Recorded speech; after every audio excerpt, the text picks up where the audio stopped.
Following recent pattern, major U.S. stock indexes opened down and are now clawing their way back. Currently, the Dow is down 72 points and the S&P 500 is flat. Year-to-date those indexes are up nicely, but trading is very choppy.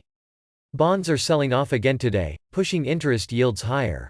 Last month bond yields tumbled on recession fears sparked by the banking crisis, but that trend is now reversing.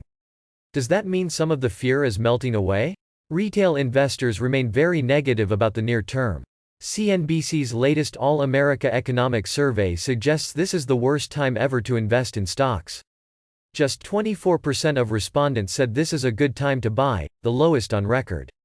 Likewise, AAII's Investor Sentiment Survey shows only 26% of individual investors are bullish on the near term. I'd point out that these surveys are often considered contrarian signals, meaning that troughs in sentiment tend to coincide with good times to invest. Morgan Stanley reported slightly better than expected first-quarter revenue and earnings. That said, earnings fell 17% from the year-ago quarter. Investment banking has suffered during this bear market, and the firm's CEO doesn't see it recovering until next year. In addition, management set aside another $177 million to cover possible future losses in its commercial real estate portfolio. On the other hand, the firm's wealth management operation grew revenue by 10.5% and attracted $110 billion in new assets. The stock is flat this morning. Travelers reported strong sales growth, and managed to surprise investors with a surge in profits.